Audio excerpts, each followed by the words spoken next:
I'm Dr. Z, and I want to talk to you about what it takes to build your own private practice and step into the world of functional medicine.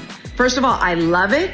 It's super exciting to me. I love to see practitioners win, and I love seeing people who, step away from the traditional working field and create their own practice, their own business, and really serve their patients and then take care of their family and even create generational wealth. It gets me so excited that you have options and you can create your own destiny. So I absolutely love that.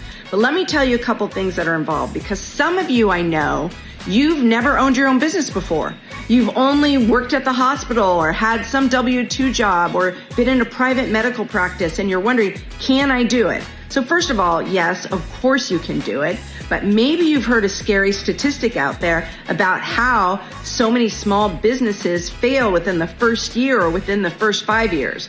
Let me tell you, the number one reason a small business fails is because the person quits, right? And then why do they quit? Because they didn't know what it would take to be successful. They didn't know how to set themselves up to win. So let me tell you about the 5 pillars in the practice plan and what you need to set up a business. Whether you work with me, you work with another consultant, you do it on your own, you have to have these 5 things in place or there's going to not be any success. And that's not fun.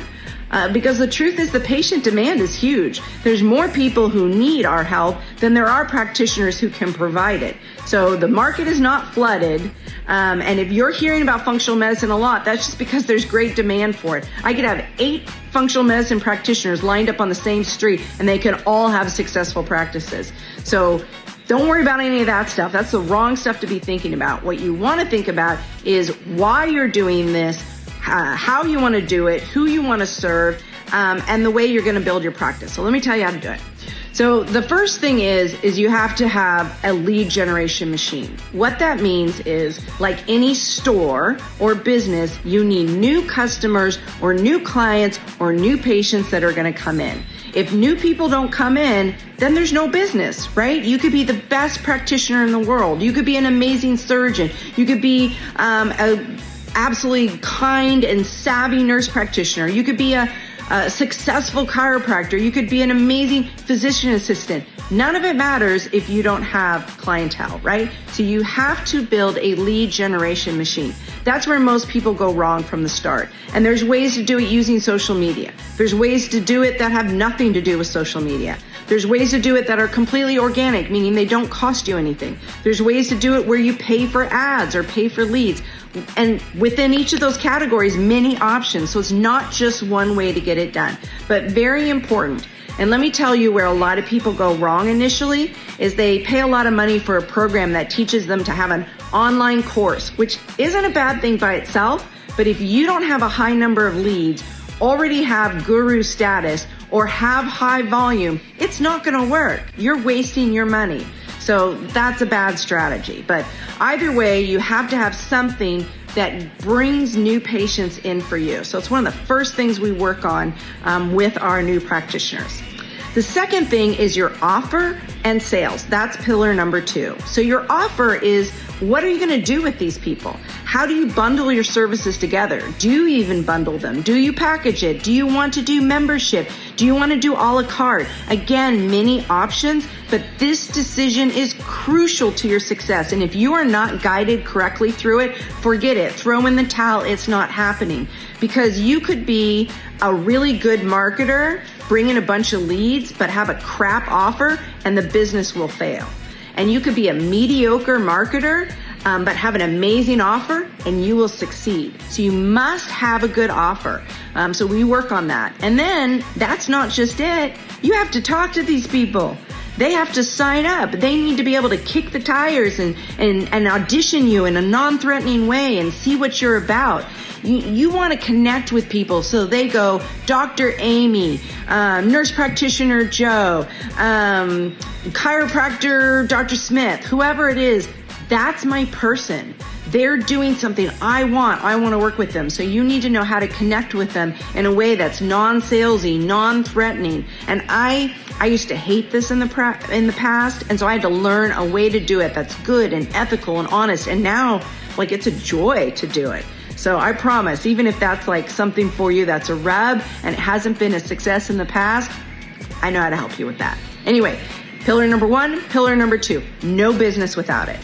Then pillar number 3 is your back end and your admin. And this is like where the long-term gold is, right?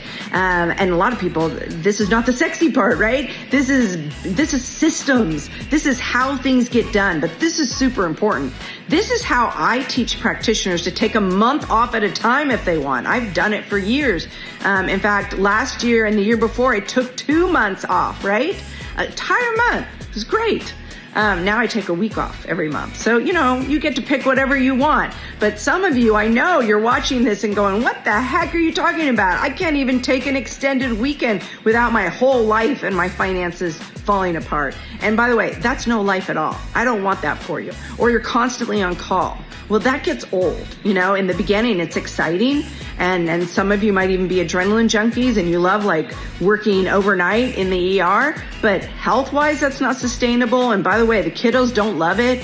When mom or dad always has to miss a holiday or a birthday because they can't control their nights, being on call, their weekends, holidays. Some of you are even having to travel away from your families to make enough money as a travel nurse. That sucks.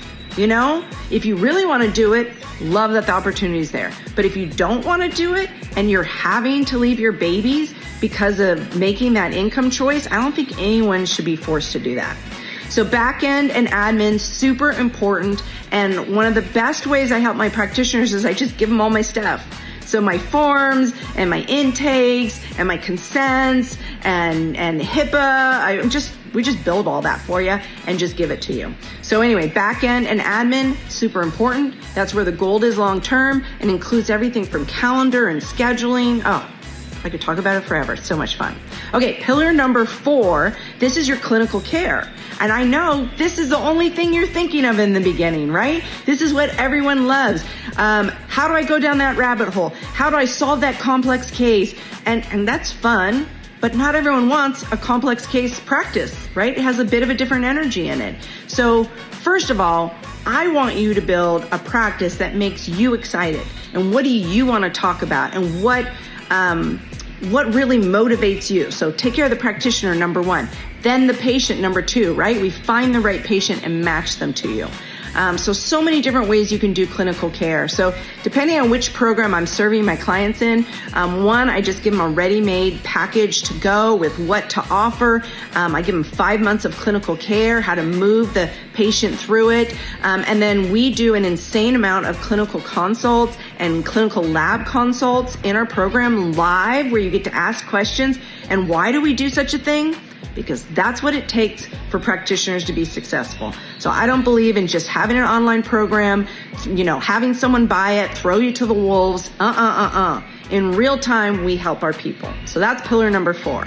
And then last is pillar number 5. This is what gets me the most excited. This is leadership and management. This is you stepping into the role as CEO. You get to own your own business, own your own practice. What do you want your life to look like? Do you want to buy a house flat out? Do you want to send your kids to college? Do you want to travel the world? Do you want a vacation home? Do you want to set up a philanthropy and do a nonprofit and do charitable work? Whatever your dreams are, all we have to do is reverse engineer it and I can map a plan to get there. It's so much fun. This is where you deal with hiring and building a team. Oh, there's so much I could tell you. Anyway, those are the 5 pillars for every business. If you want it to be successful, you have to build it. Nothing brings me greater joy than when I get to help you on that path.